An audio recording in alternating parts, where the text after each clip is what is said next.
Et bonjour mes frères. Moi, je voulais juste parler de quelque chose que je pense que c'est un peu plus important. Et cette chose-là, c'est la déstabilisation qui subit l'Afrique. En fait, les gens ne comprennent pas que ce que subit l'Afrique. Parlons de deux cas. Parlons de deux cas.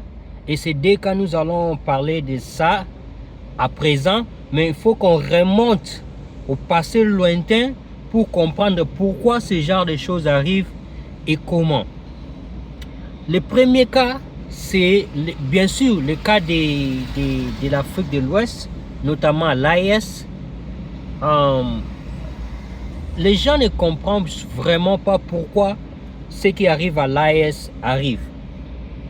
Alors, moi personnellement, je voulais m'attarder sur ça et puis faire en sorte que les gens comprennent pourquoi ce qui arrive là-bas arrive. Ok. Il y a les attaques terroristes, il y a des déstabilisations médiatiques, économiques et j'en passe. Bien sûr, il y a des êtres humains qui sont en train de perdre leur vie sur cette chose. Alors, les Occidentaux, nous n'allons pas aller jusqu'à remonter jusque dans les grands empires les grands empires dans les temps égyptiens et tout ça. Nous savons que lorsque les Occidentaux et leurs complices arabes ont envahi le nord de l'Afrique, mais il faut savoir que dans les parties qu'on appelle les Yémen, les Arabie Saoudite et tout ça, il y avait des Noirs. Tous ces gens-là ont été chassés et génocidés. Donc, tout ça. Mais il y avait une forte présence africaine dans le nord où nous avons créé des empires comme l'empire dans l'Égypte, tout ça. Et que ces gens-là ont totalement massacré les Africains pour leur prendre la terre. En prenant la terre, qu'est-ce qu'il y avait? Ils avaient chassé, génocidé les Noirs qui étaient là-bas, certains même métissés. Les peu qui restent, tu peux jamais les voir dans les médias. Ok? Mes excuses. Alors, pourquoi ces gens-là ont tous tenu à prendre toute l'Afrique du Nord? C'est parce qu'ils ne pouvaient pas prendre toute l'Afrique en général. C'est pour cela qu'ils ont se contenté de l'Afrique du Nord. Donc l'Afrique du Nord, c'est comme une base arrière de leur déstabilisation contre l'Afrique. Alors, en tuant Mohamed Kadhafi pour empêcher la monnaie africaine, l'expansion africaine, ils avaient réactivé leur plan de déstabilisation du continent. Donc, ces plans de déstabilisation, normalement, ça devrait continuer. Donc, comment ce plan-là n'a pas pu continuer? Parce que, eh bien, les Africains qui comprennent l'histoire sont arrivés aux têtes ou en tête d'un pays, les Mali. Les Mali, digne de son héritage égyptien, en plus des multi-empires et des royaumes, y compris les royaumes ou l'empire du Mali, Songhai et j'en passe. Donc, ces gens-là ont voulu prendre l'Afrique, les déstabiliser et prendre le nord du Mali, rattaché dans ce qu'ils appellent le nord de l'Afrique en ce moment, ou les Maghreb selon les termes pervers qu'ils ont choisis. Donc, ils voulaient mettre les repousser en bas. Après plusieurs années encore, ils vont dire que non, ces parties-là, c'était habité qu'il y a des gens à la peau blanche, tu vois. Donc, le Mali s'est relevé et les ont chassés. Donc, comme ils ne peuvent pas croire que ils ont été chassés au Mali, parce que les Maliens ont pu avoir le destin en main et puis stopper leur connerie. Donc, ils tiennent à faire payer au Mali ce que le Mali a fait. Mais le Mali,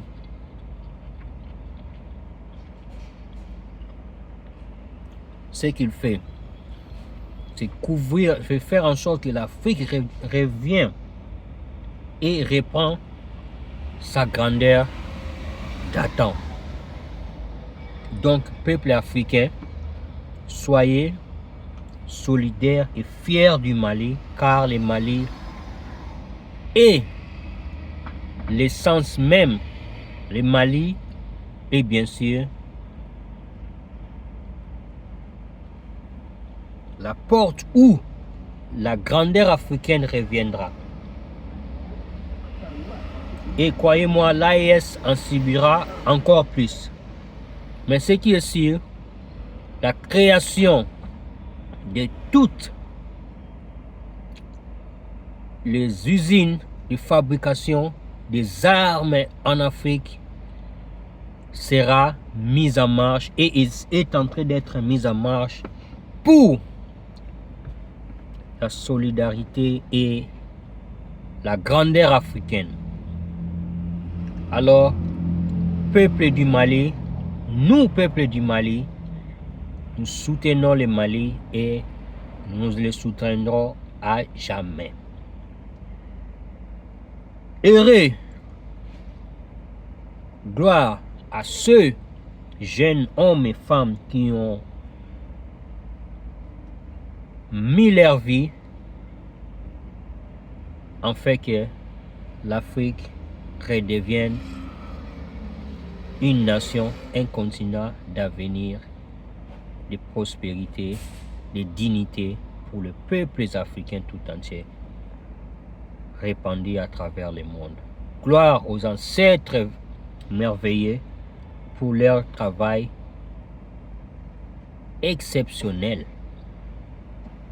Eh bien, mes amis, la deuxième phase, c'est le Congo. Pourquoi le Congo est si déstabilisé pendant des dizaines d'années? Bien, pour savoir, le Congo, le royaume Congo, qui comprenait une partie de l'Angola, ou une grande majorité de l'Angola, une partie du Congo-Kinshasa, une partie du Congo-Brazzaville, une partie du Gabon, une partie du Cameroun, une partie de la Centrafrique. Eh bien, c'était un vaste continent pays qui a été déstabilisé vers les années 1459, notamment par le bulle papal Romanus Pontifex. Le pape qui a institué l'esclavage, qui aujourd'hui, les nègres disent que leurs frères ont vendu, alors que c'était le pape qui a fait ça. Alors, je voulais faire une parenthèse entre les parallélismes le christianisme avec la démocratie, le christianisme est textuellement la démocratie, car en 1459, le pape a dit: ces gens-là ne croient pas à notre Dieu, il faut les esclavagiser, les tuer et prendre tout ce qui leur appartient. Aujourd'hui, les mêmes gens disent, ces gens-là ne croient pas à notre démocratie, il faut les sanctionner, il faut tuer leurs gens, il faut détruire leur pays. Il n'y a aucune différence. Alors, à l'époque, c'était les papes qui disaient aux pays européens où ils vont aller esclavagiser, ils vont détruire et puis piller. Alors aujourd'hui, c'est bien les États-Unis qui disent aux pays européens où aller attaquer, où aller détruire, ou déstabiliser. Encore une fois, qui vous montre que au nom de la démocratie, il y a des déstabilisations, au nom du christianisme, il y a des déstabilisations. Donc, le christianisme égale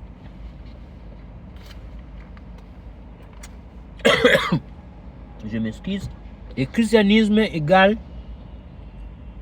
la démocratie égale le christianisme. Le pape aujourd'hui, au temps de l'esclavage, le pape était celui qui prenait la décision. Aujourd'hui, c'est le président des États-Unis.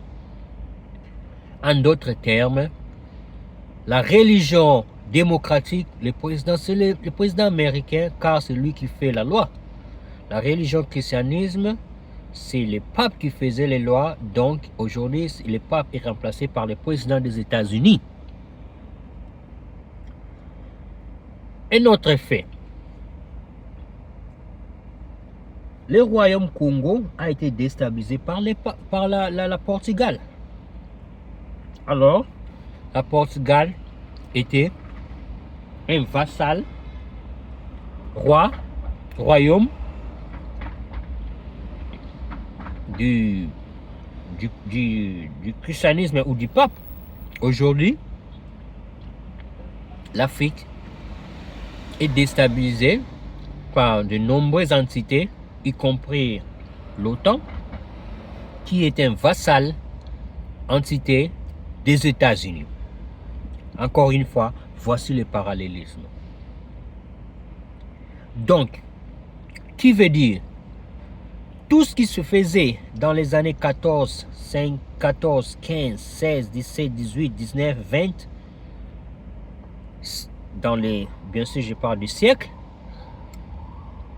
dans les années, dans les 1400, dans les 1500, 1600, 1700, 1800, 1900 et 2000, ou dans les années, ou bien c'est ça, dans le 20e siècle aussi. Donc prenons du 15e à 20e siècle, faisons ça comme ça, du 15e à 20e siècle, toutes les déstabilisations qui venaient du royaume européen et des empires barbares européens étaient dirigés indirectement ou directement par les papes. Et aujourd'hui, ces mêmes faits se font directement au biais des États-Unis. Alors,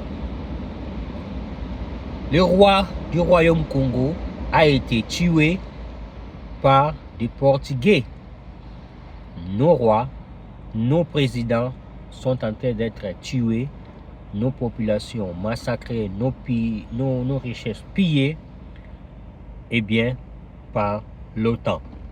L'OTAN, vassal des États-Unis. Autant de temps, c'était les royaumes européens, les pays européens, vassal du pape. Donc, en conclusion, ce qui se passe en RDC, ce qui se passe aux différents pays de l'Afrique, c'est bien sûr une œuvre du christianisme, de la démocratie. Donc, quand vous dites qu'un pays n'est pas démocratique, il doit subir tout ce que vous dites la même chose que les papes qui avaient dit, ces gens ne croient pas à notre Dieu, donc ils doivent être déstabilisés, leur pays doit être détruit. Et les dernières similitudes de ces faits, dans les temps de colonisation, il y avait, soi-disant, les rois belges avaient colonisé le Congo. Alors, nous disons, la Belgique n'a ni la main-d'œuvre, ni la capacité technique, industrielle, militaire et technologique d'envahir, de coloniser un pays comme le Congo. Donc, encore une fois, la Belgique, les États-Unis se cachaient derrière la Belgique pour faire ce sale boulot de colonisation. Car le financement, la technologie, la technique, la main-d'œuvre, l'intelligence étaient donnés à la Belgique par les États-Unis.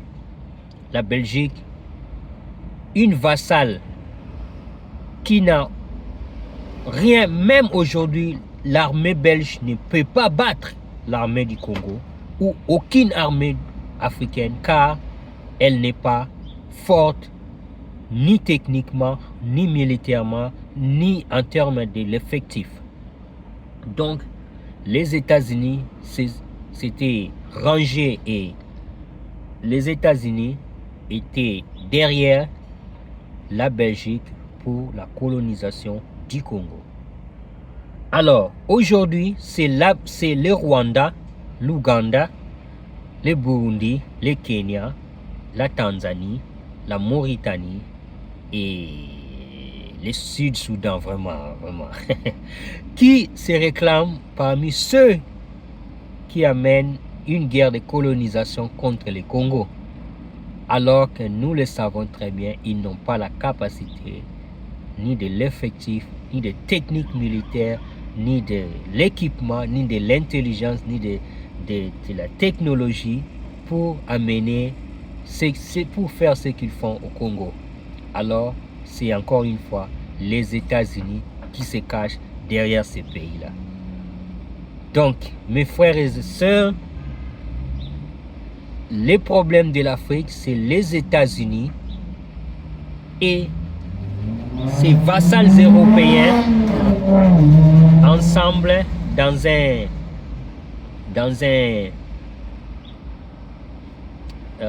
comment je peux appeler ça, dans un ensemble qui s'appelle l'OTAN.